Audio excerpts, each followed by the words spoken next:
This is the dream ride. You are alone most of the time, and it's amazing. I wish there was a trail like this. You know, it would only take up like about half of what the highway does, and you know, the cost would be less.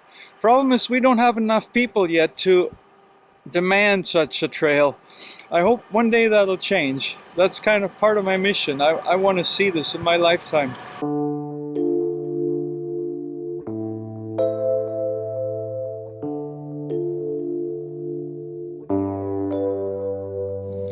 In July of 2017, I was living a long-time dream.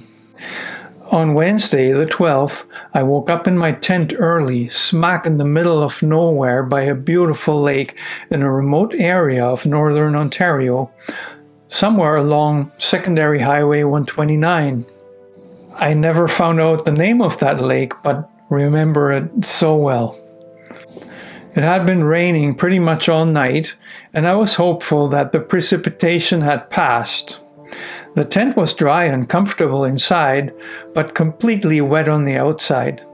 Little snails were crawling all over it. I did my best to clean it off while taking it down, but it was almost impossible as everything around me was wet too now.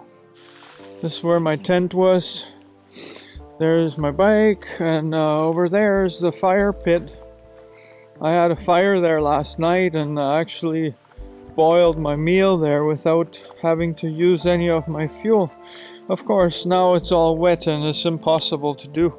But I'm going to make a coffee and I'm going to make a sandwich before I even hit the road. Maybe by then the rain will let up, even though the sky is gray and it doesn't look too promising, to be honest. That's why I got all my gear on.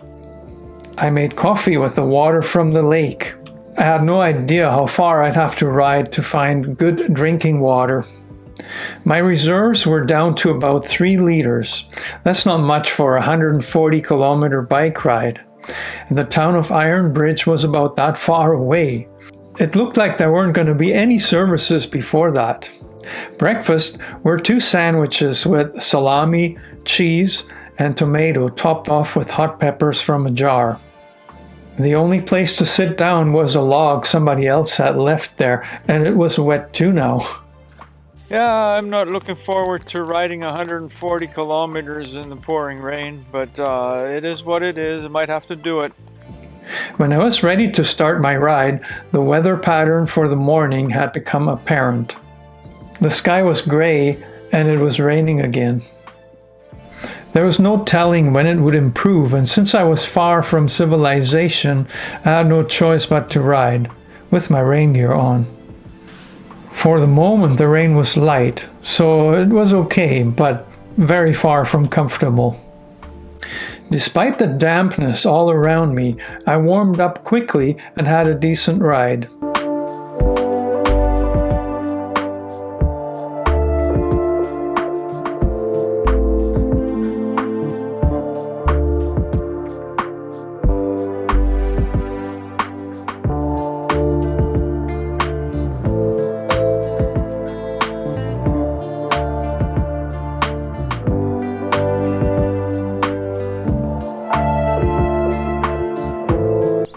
As much as I don't like to get rained on, I gotta say that this morning, well, the rain has stopped and it was kind of light before. You know, it's actually kind of beautiful here. It's not too hot, it's not cold. You know, my rain jacket kind of gets a little wet, dries off a little, keeps me just perfect. You know, if it stays like that, I don't mind this. You know, the only thing is that later on I'll have to find a way to dry off my tent. Otherwise, where am I going to sleep tonight? But see, it's only like maybe 9 o'clock in the morning, if that. So I got all day. For the most part, I was by myself on the narrow 2-lane road with no shoulders, and it only got tricky a few times when big trucks passed me while there was an oncoming vehicle. Off to the side of the pavement was loose sand, deep enough to sink in. It's a beautiful ride, but I gotta say, you know, there's a problem here too. There's no shoulder here. As you can see, it's all gravel. The gravel is so loose that I can't ride on it. I just sink right in. The rain tapered off a few times, only to resume again shortly after. I got seriously wet and never completely dried off between showers.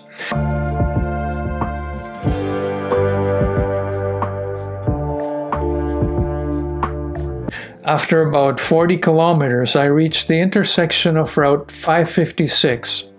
There was a store on my right, but both entrances were blocked off by chains. A sign said that it only opened Thursday through Sunday. Would I have to ride all the way down to the Trans-Canada to get any water or food? Less than 2 kilometers further, I got my answer. There was another store with gas pump and accommodations. It was open. I went inside and was asked if I worked in the area. The owners, a middle-aged couple, were very surprised when I told them I was riding my bicycle across Canada and had chosen this route to get away from the traffic on the Trans-Canada. They had not heard of any other cyclists coming down this way. I bought a cold soda pop and a bag of chips. The people were kind enough to top off my drinking water for free, so I'd be set for a while. The ride continued much the same way, with rain on and off.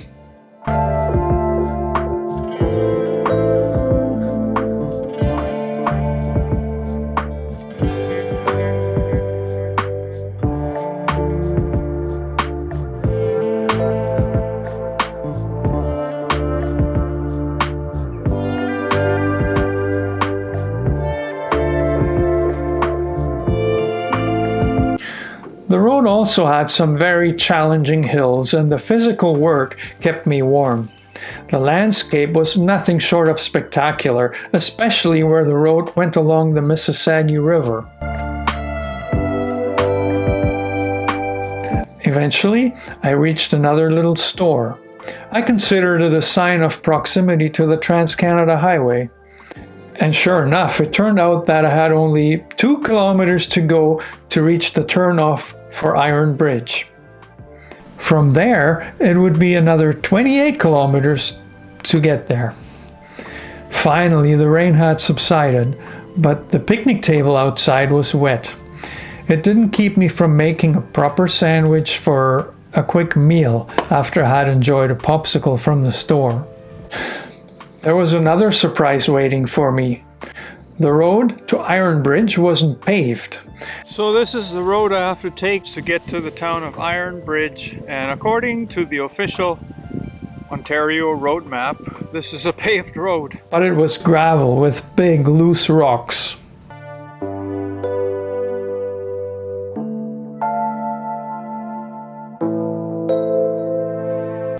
The ride was challenging, to say the least. Especially uphill, the road surface slowed me down big time.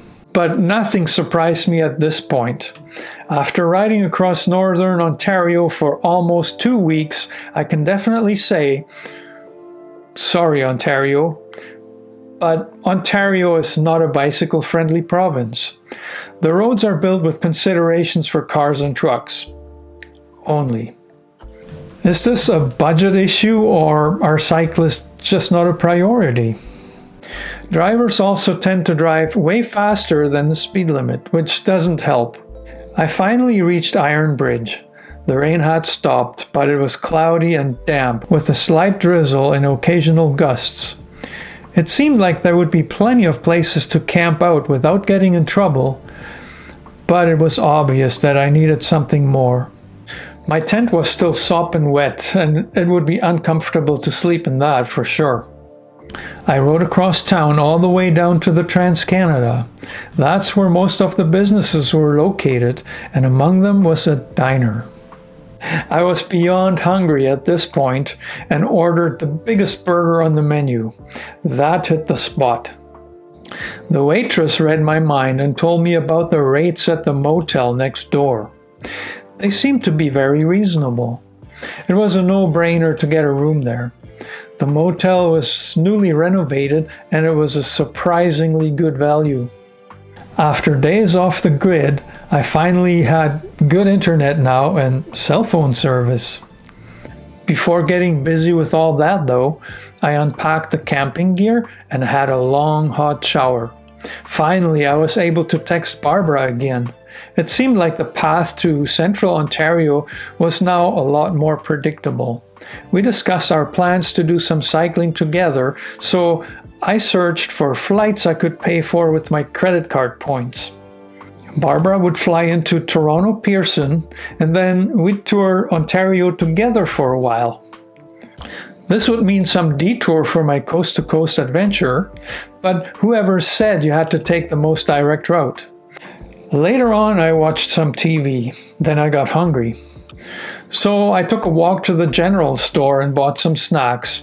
I was really tired, but it took time to unwind and finally fall asleep. Now I'd be back to riding the busy Trans-Canada Highway, at least for a while. Would it be just as bad as before? What would it be like to ride into the Toronto area? Jumping way ahead, but more on that in the next episode. I hope you'll join me for it. This video is part of a series. Once it is complete, you'll be able to follow the entire journey, coast to coast, right here on my channel. To see more right now, just click the playlist displayed here. I'll see you soon, and don't forget to thumbs up. Thank you.